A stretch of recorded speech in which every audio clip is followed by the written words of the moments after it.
what do you want next year? What do you want life to look like? What do you want your business to look like? I've been journaling and setting goals, and I've been really doing it for about 15 years. I see more potential at times in my clients. So I see you where you're at. I'm always reading books and studying things, which is upgrading my mental hardware to be able to help paint a picture for you of where you might go. Part of it just helps me count my blessings, if you will, looking at what's good, because there's also a lot that isn't good, right? And if we only focus on what isn't good, the business can kind of eat you alive in some ways. Hey everyone, welcome back to the Landscaper's Guide. Right now it's December, it's Friday the 13th, 2024, and I normally do an end of the year wrap up podcast where I reflect on the year and share what's coming ahead. And this year, I thought it would be interesting to have a guest host interview me. So today we have repeat guest Wayne Herring. Wayne has been my business coach for over 8 years now and knows my business really well. He knows me personally really well.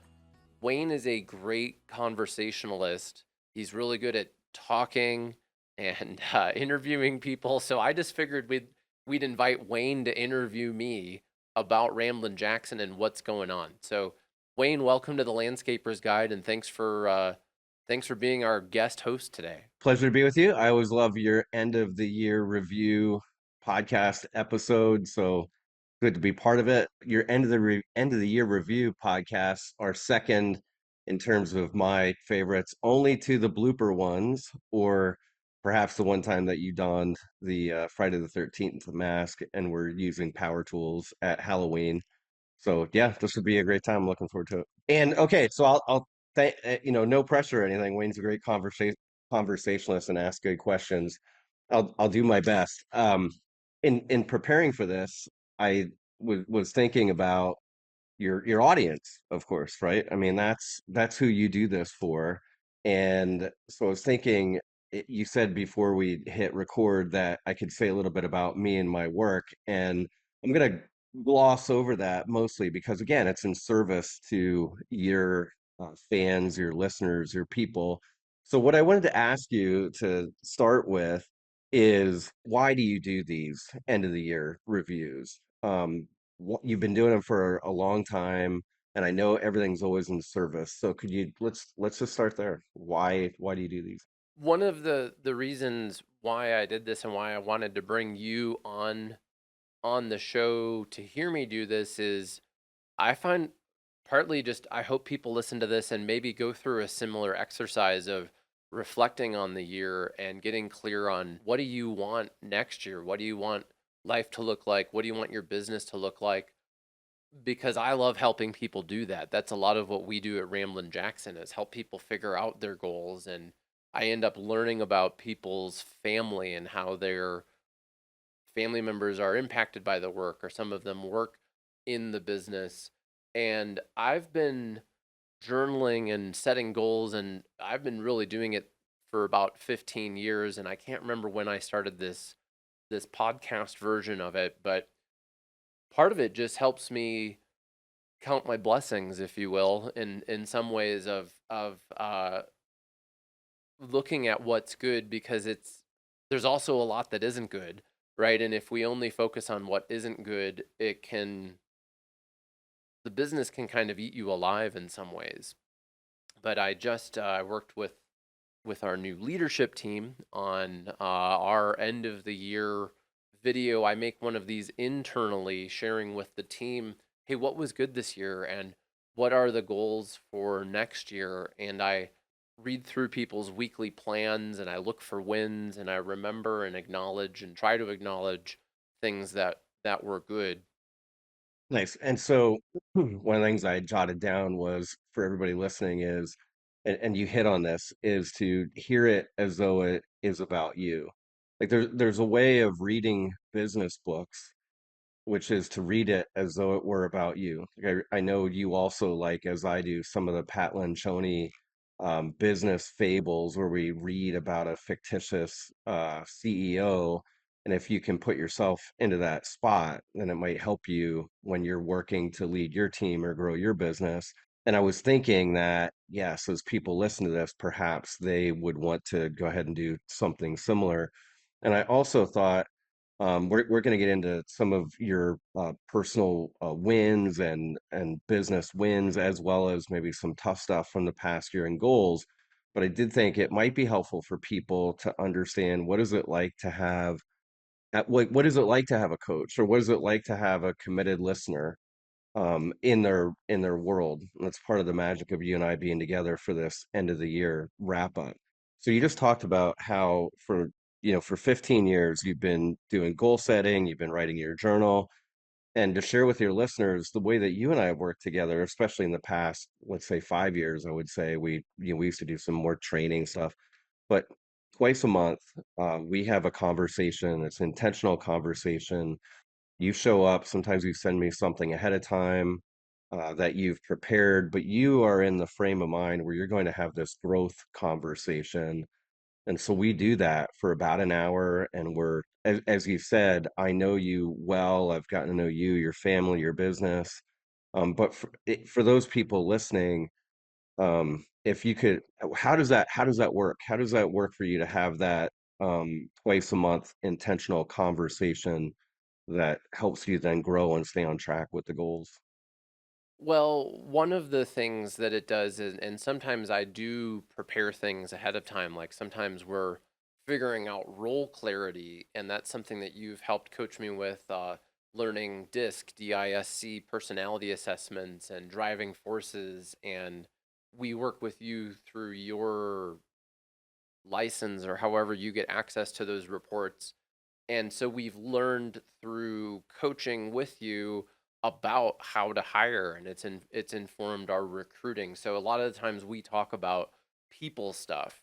Um, managing people or hiring people or retaining people or figuring out, well, who do we need to hire this time? So sometimes it's working through a problem. Working with a coach gives you someone else who, hey, look, my wife may not want to hear all of it, and she may not really know a lot about hiring or recruiting or like, you know what I mean? Like, there's certain things that make sense to talk about with your employees or your friends or your family, and then there are certain things that a coach could actually help you not only listen to but process those things. And um I had another business coach earlier who he called it bibliotherapy, of reading books as therapy. And I think part of what you do, Wayne, and you mentioned Patrick Lencioni, is you prescribe books at the right time based on what's going on. And hey, maybe you should read or listen to this book. Having those calls is helpful. And then sometimes sharing wins as a business owner is actually kind of lonely. Like, maybe I don't want to share how much revenue we did with somebody from my church, who might be kind of weird because maybe they're not growing a business. Or I have friends who are employees and they may not want to hear about it. I have a handful of friends who are business owners and we can talk about those things, but sometimes, uh, who wants to hear about it? So my observation of you over the years is you do a lot of vision casting and a lot of getting clarity and a lot of putting voice to your ideas and a lot of then writing it down in Google Docs at times. And so for your business owners, if you know that's a winning formula, and that's partially this year-end review as part of that rhythm for you, that seasonal rhythm throughout the year to pull it all together. And so I would encourage, because I have this too in my life, to have somebody who's a committed listener who you meet with regularly, who kind of carries the dream or vision for you, can be really valuable. And that's what I see you doing. So as I was preparing for this, you sent me your VTO, your Vision Traction Organizer, from the book Traction from the EOS system. And the first page that I pulled out of that slide deck is what I would call the foundation. On that page, you have core values, core focus, 10-year target, marketing strategy, and you had a really nice slide prepared for that. And that is the foundation of everything in the business and the things we're going to talk about when it comes to personal goals and business goals. Could you just talk a little bit about the VTO and that foundational page. Yeah, the Vision Traction Organizer, the VTO, is from Traction, the EOS framework, Entrepreneurial Operating System, and I was actually just preparing something for Ramblers and helping tell the story of how we got here. And I looked back through my Apple photos from my phone way back. It was like winter of 2017, and I was at a cigar lounge in Chicago, and I brought a paper copy of Traction, and I printed out the VTO from that book. And I remember thinking like, oh, I'm just gonna go knock this out over a cigar, and it's all gonna be done. And it asks some really big questions like, who is your hell yes customer?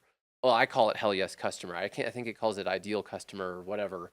Um, and at that time, I was at a trade show for the heating and air industry because I had one client who I really liked, who got amazing results, and he was a heating and air contractor. He's still a buddy of mine. He put in the mini splits here at the studio and at my house. I still have an ongoing relationship with him. But I was at that show trying to figure out, is this my niche market? Am I going to focus on this? And it wasn't. It didn't work out very well. And I tried a Pilates industry. And eventually, I mean, some of these big questions in here, they're really simple. It's a deceivingly simple document because when it's done, it's like 2 pages. And the one page encapsulates the most important decisions of your business of what are your core values? What is your core focus? What is your 10-year target? And I remember sharing this with some of the Ramblers. It was during COVID. It was during a similar point of conflict that I'm in right now with Ramblin Jackson. Uh, Rather just a growth period. It was a really fun time because our former director of operations had just left the company on really good terms. We had like a celebration. It was just time. They'd been here 7 years. And then our new person who was going to take that over left for like a 6 month maternity leave, and it was COVID. And so it was like all of a sudden I had like none of the operations people, and I needed to operate the business. But I remember after that meeting with the team and showing them this and asking them, hey, how much revenue do you think we could do in 10 years? And I was thinking $3 million, $5 million, and they were coming back with like $10 million, $15 million in revenue, and they were like, "Yeah, dude, we could totally do this."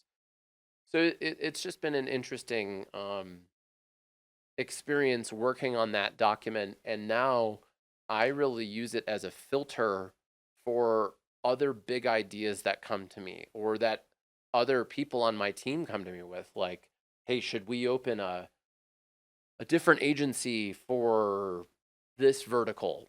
It's similar to landscaping, and that's not part of my vision traction organizer. It's not it kind of filters through here, and I use it to meet with people and help them frame up their career path and where are we heading and how do we overlap with where you're heading. So I use it for everything, and part of traction is creating a new one at the end of the year for your annual goals in your new 3 year picture. And I found that 3 year picture component of this to be especially valuable for guiding big decisions. Because 10 years, I mean, like, is there going to be another COVID in the next 10 years? Is there going to be, what will AI do? Will we finally have hovercraft? Who knows what's going to happen in 10 years? But 3 years, I I have a good idea of where I want to be 3 years from now. So at the end of the year, you're reflecting on the last year, you're creating another one of these VTOs, you're refining it for the year ahead, communicating it with the team. What so what are some of the things that you're reflecting on right now?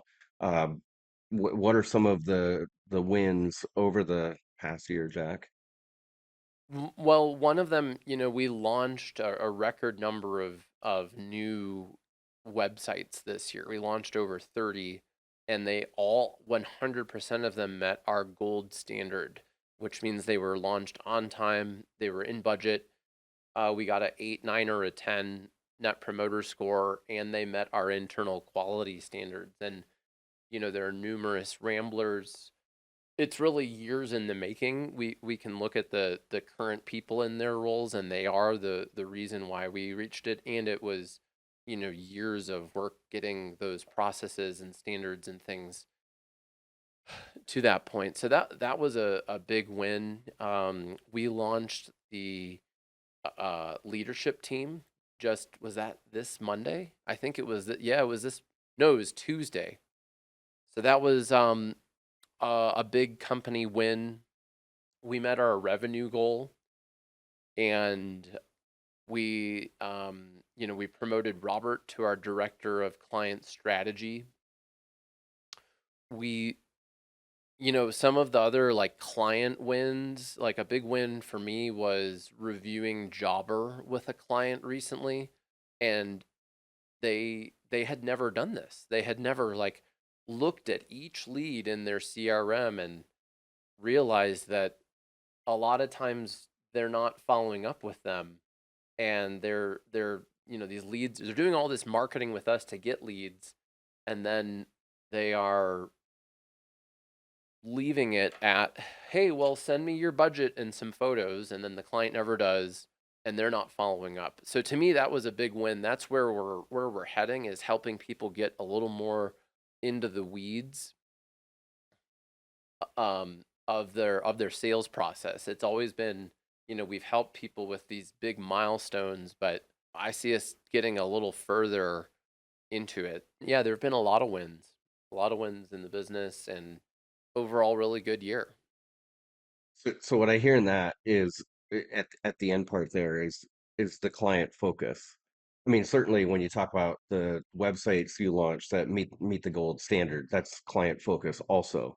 But at the end there, the last part, you're thinking more and more. You love sales and marketing. I mean, that's something over the years that we've geeked out on. You love sales and marketing yourself. You love the process of meeting people who you've never known before, or they find you, and then through your marketing, a relationship is built, and they end up hiring you, and you love that for your clients too. You are really interested, of course, in seeing them thrive and be successful, and to be able to help them really convert projects to the right projects that are like what you realized with your VTO when you were at that conference with the HVAC folks.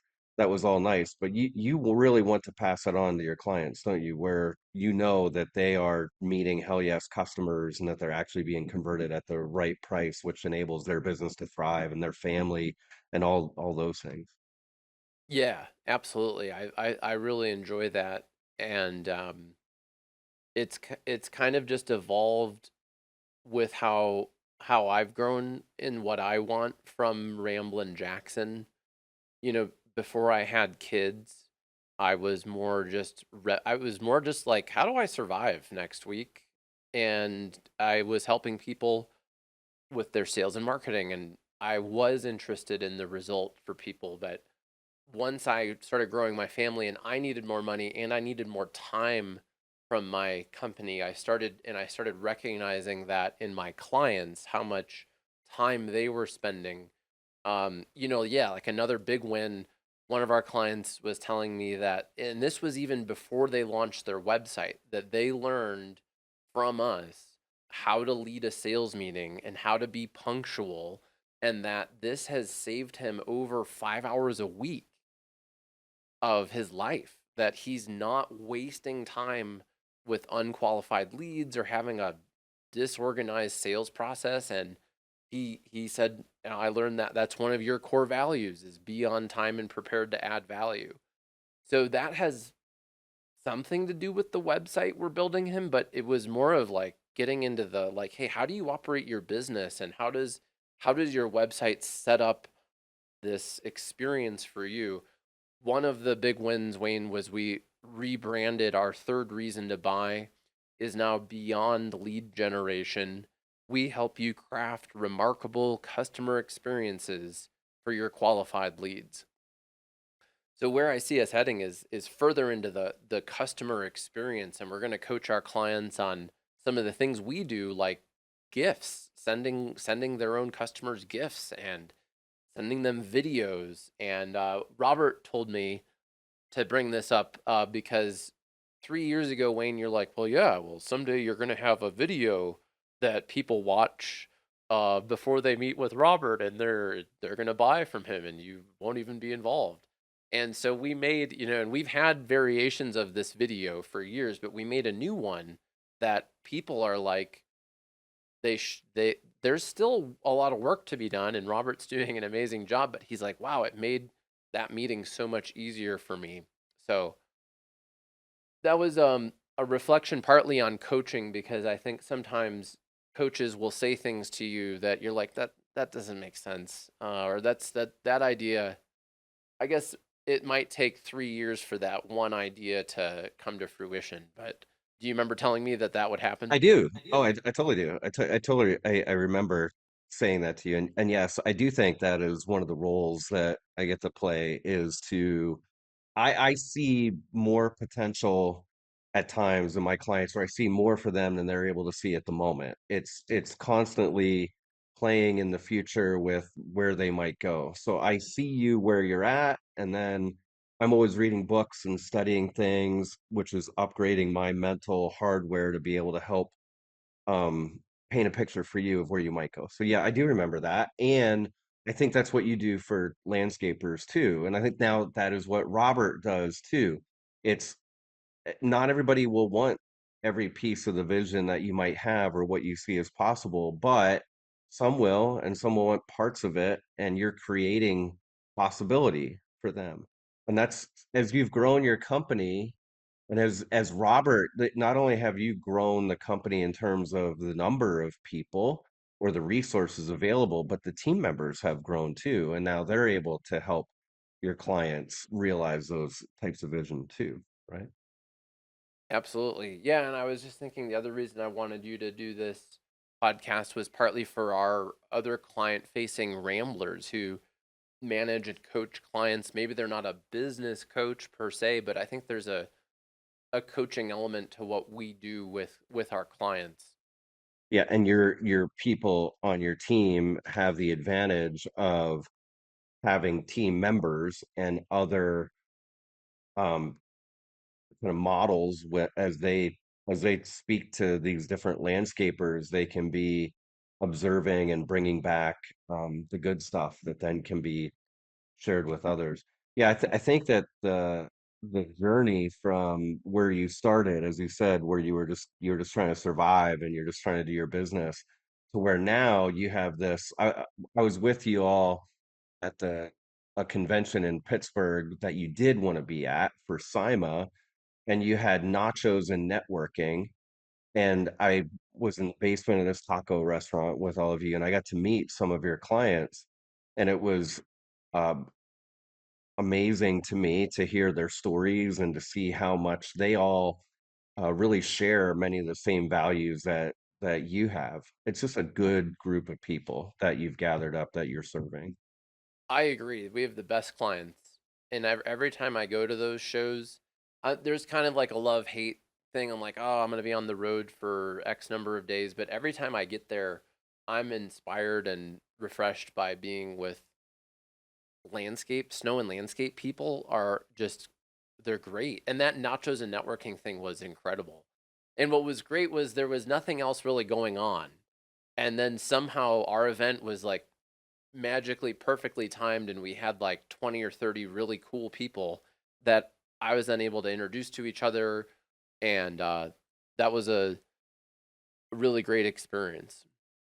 So you mentioned AI earlier, and I think it's a topic that's on many folks' mind, and it feels like it's been around for a number of years, but 2024 seems like the year where it became more accessible to people. I mean, I guess it was 2023 that people were experimenting with it, but it certainly has grown.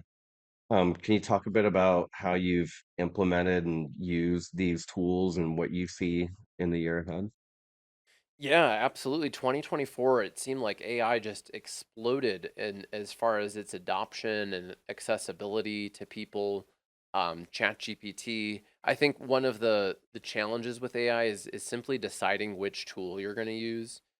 So I try and keep it simple. One of the tools that we're using that you're using in this meeting right now with me is Fireflies, and Fireflies records a meeting, it transcribes a meeting, it gives you a summary of things, and it can take notes for you. It's an AI note taker. And a big part of my personal background and process has been using recordings even before AI. I mean I wrote plays by I have a cassette tape player that I took to New Orleans, and I recorded people and then I transcribed it by hand and wrote a play based on what people were saying. And that's a lot of my background in journalism and theater, was like recordings and listening and learning music that way. So how I'm personally using it is very similar, because our process evolved where when I would shoot video, I would direct clients, and we might take 40 minutes to record a take of a video, and then I would transcribe it and highlight the clips I wanted to use, and I'd give that to a video editor. And now AI can do that so much faster. Like right after the meeting, I already have a transcript, and there are tools in there where you can simply highlight the text and click export soundbite, and you have a video clip of that tool right there. Um, so we're using it in account management to take notes, to do what's already worked well for us, which is show up and ask landscape professionals really great intentional questions. They then talk, we transcribe it, and then we are using AI to help write content. The key here is we're not starting with AI. And I think where a lot of people go wrong is they'll start with ChatGPT, who is not an expert at landscaping or at sales, but it can pull a lot of data. So we're using those transcripts. We're using ChatGPT. I see it mainly as assisting us in doing things faster. It's not really a replacement for the creative part.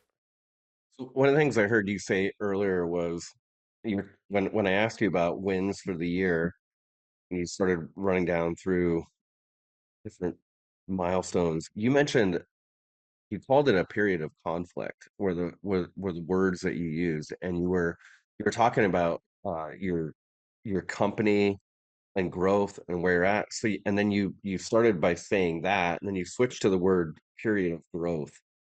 And I've observed over the years, you and Ramblin Jackson, like most businesses, a number of periods where you might call it conflict or you might call it messiness, right?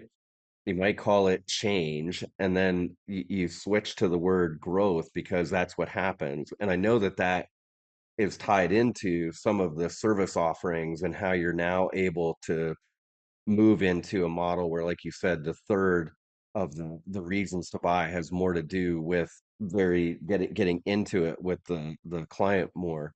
Can you talk a bit about how is your company changing? How is it what is that period of growth and stretching, and it's like newness, right? It's new possibility. What's going Yeah. on?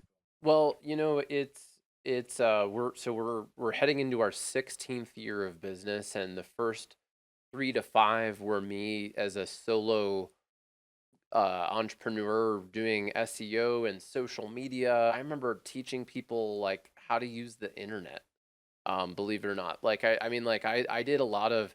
They were like odd jobs. I was like a internet handyman in some ways, and I worked with whoever and doing whatever, and that evolved, and I eventually learned local SEO, and we acquired a local SEO company.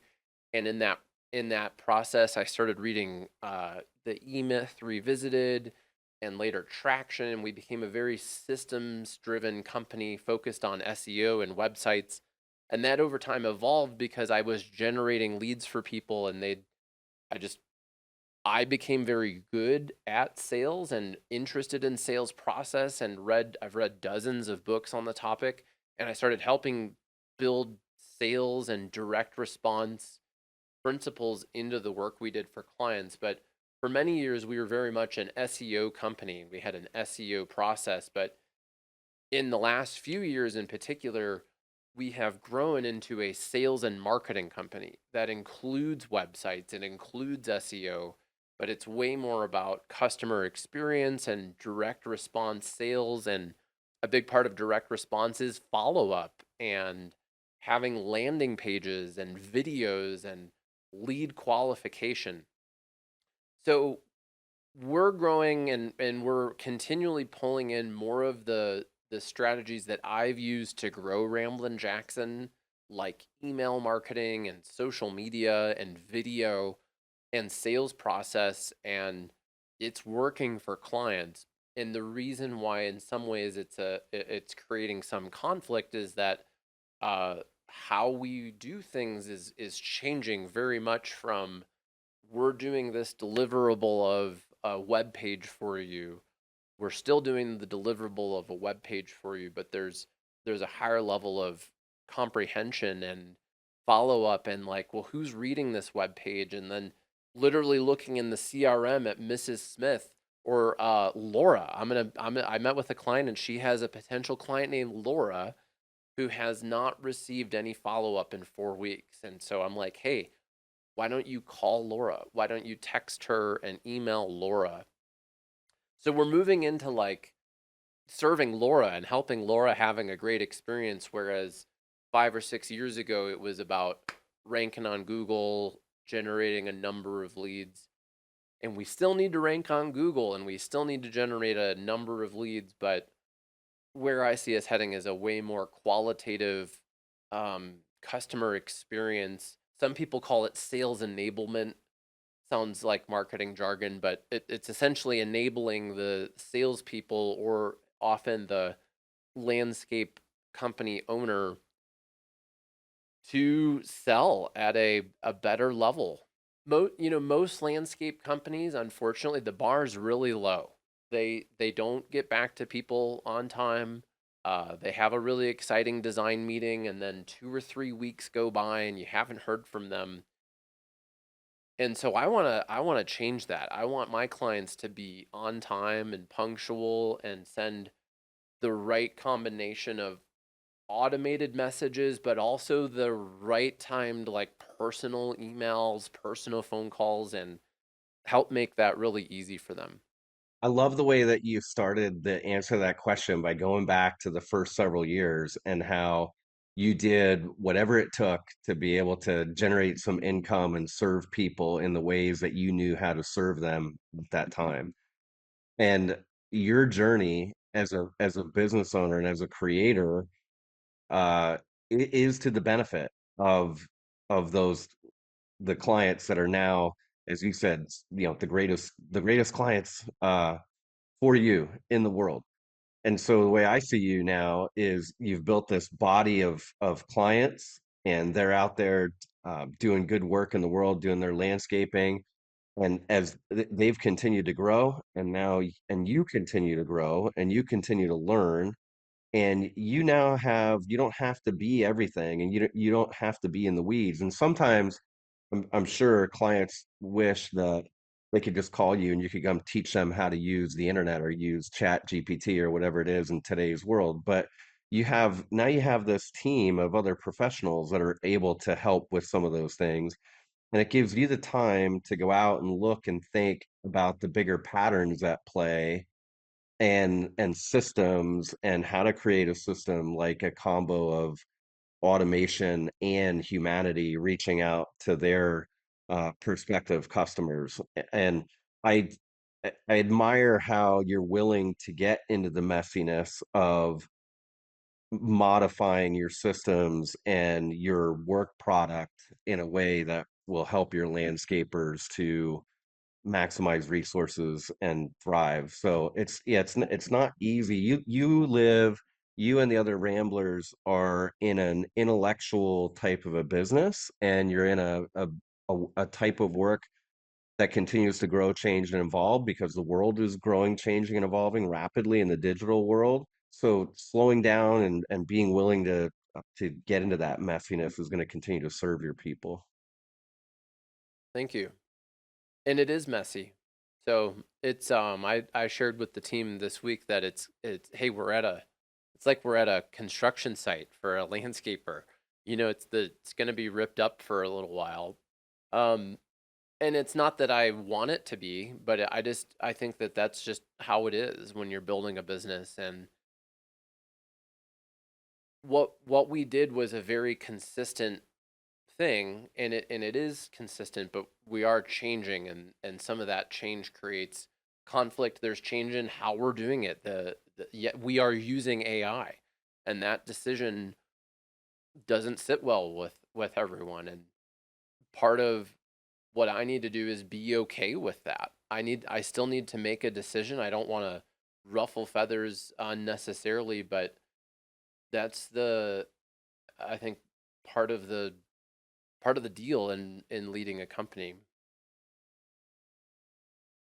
You've said that this end of the year review is about the clients, and it's about helping those business owners to adapt and change, and they're all going through the same thing. So the world is changing, and they're needing to keep up and use some of those tools as well. So it's good that you can share the reality of that. Um, you clearly have, you said you have kids and you talk about care a lot, and you say those things openly in all of your podcasts. What are some of the good things happened personally this year? What's been going on in Jack Jostes' personal life? I learned that I have the precursor to a condition called Hashimoto's, and it's a thyroid issue. And this was in where I worked with a health coach. We did these blood labs, and we he actually read them with me. Like usually your doctor is like, it's in the normal range, and like you're like, oh good, I'm normal. And he helped me realize, well, normal is not optimal, right? You are in the normal range, meaning like most of America who's unhealthy, you fit into the normal range on these things. And but if you want to like not have these health issues, you need to make some adjustments. So I did a carnivore diet, like exclusively eating meat for I think it was like 10 weeks.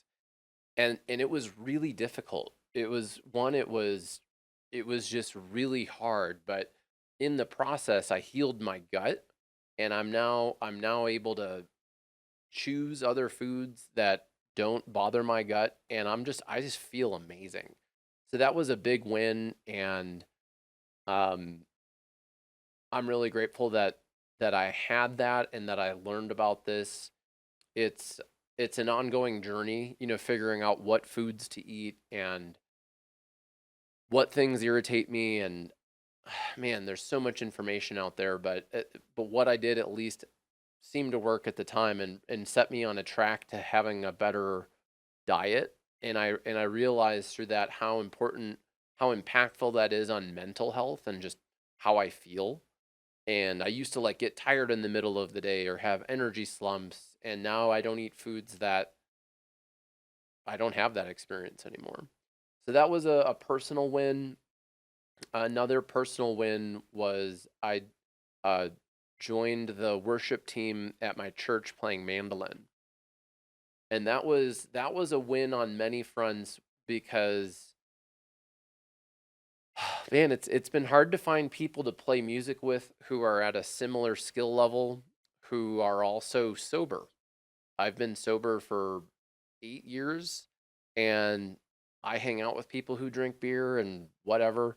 But in playing music, for some reason, every band I've tried to get together with in the last 5 years, there's at least one or two people who are like, they have a drug problem. And I don't really want to deal with that. And I don't want to make plans on a Wednesday night for somebody who's not going to show up. And at the church band, we all show up at 8 a.m. on Sunday, and we play at 10, and then we're done, and my family can come. So it kind of checks like a lot of boxes for me, to have that hobby back in my life without the drama that normally comes along with playing in a band. So, the health testing and that distinction between what is normal and what is optimal or what is possible is really helpful. So I appreciate that one. Mandolin on the worship team, yeah, without a doubt, I've listened over the years to your music, and I know that's a passion for you. And so it's great that, as you said, you found something that checks a lot of boxes for you. And that normal versus optimal theme, I was thinking that distinction between those two and the fact that you experimented, I'm going to call it experimenting with the carnivore diet, which then led to growth and feeling better. Those are things that's what you're doing in your business too when you're serving the landscapers. You are looking for the group of people that are working with you. You're looking for optimal for them, not just normal. I was curious, what are some things that you learned from your clients this year when it comes to life and business? You know, it's interesting working with a variety of clients. One of the clients that inspired me personally was Jake Harris. Jake, I worked with Jake on his sales process and lead generation, but he's a football coach. And I remember him sharing that some of the work we did, he shared on a podcast, saved him 40 hours a week. And one of the things that he did with that time was he became a football coach. And so a couple of years ago, we were getting one of my sons involved in soccer, and then an email came out. They're like, hey, we're going to have to close the team this year, not have a team because we don't have a coach. And my wife sent it to me, and I'm like, all right, I need to be the soccer coach. And I ended up doing it, and it did mean that it took some time out of what I was planning to do for work, but it ended up being really rewarding. On Halloween this year, we always go to the Halloween parade, and I had over 10 kids say, "Hey, Coach Jack," and they're all wearing masks and things, and I'm like, "Hey," like, so I don't even know, I didn't even recognize many of them, but that was a rewarding thing. We won a whopping 2 games, so I don't know if you rated my track record that I was the best coach, but we had a great time, and over 90% of the kids came back each season.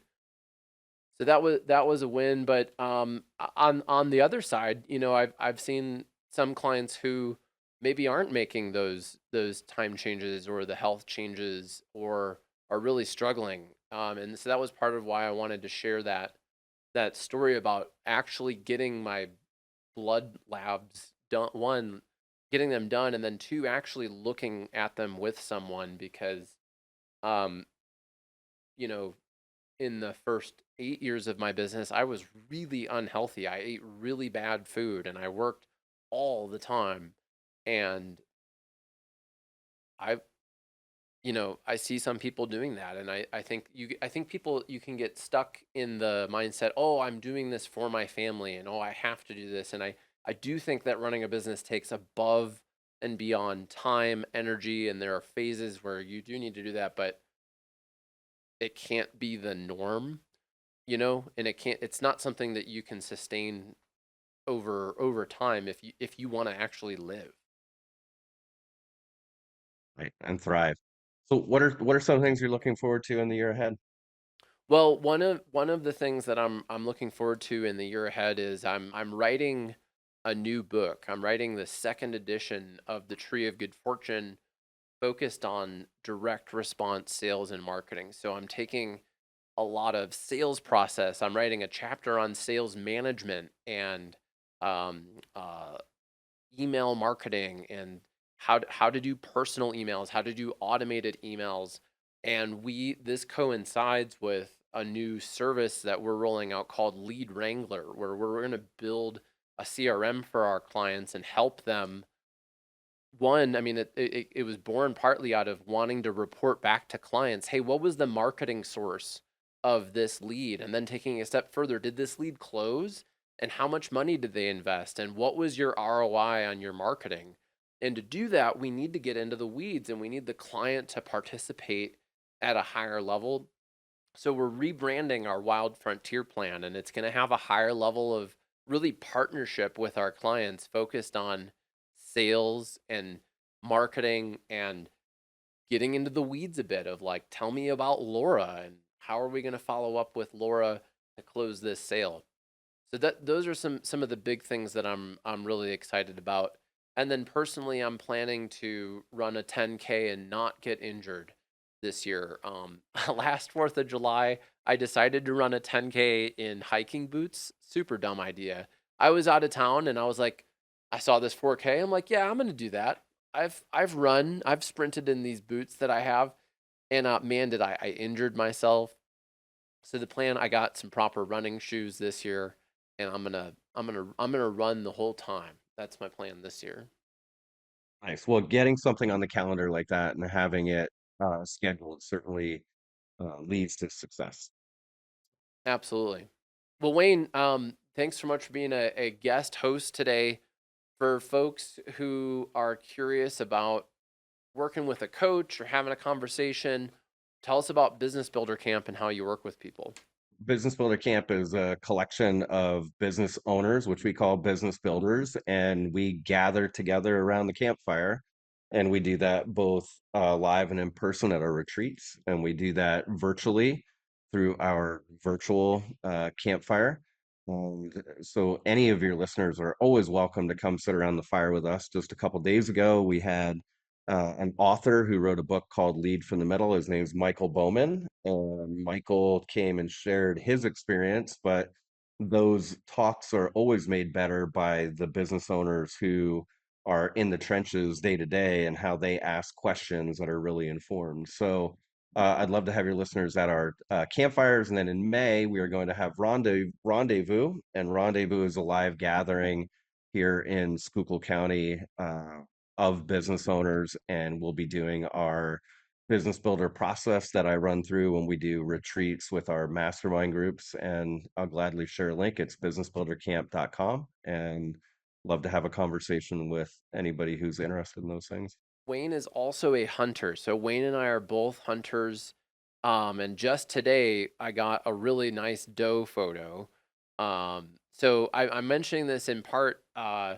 Wayne also has these hunting coaching excursions. So I went to a business builder camp in central New York at Turkey Trot Acres. I harvested a beautiful eastern um, turkey, and we went hog hunting where I infamously missed and had to cut part of my T-shirt off. The guide from the camp, I missed a shot, and he made me cut my T-shirt and put it in the barrel of shame. They have this empty Hinkley Schmidt water jug full of T-shirt clippings.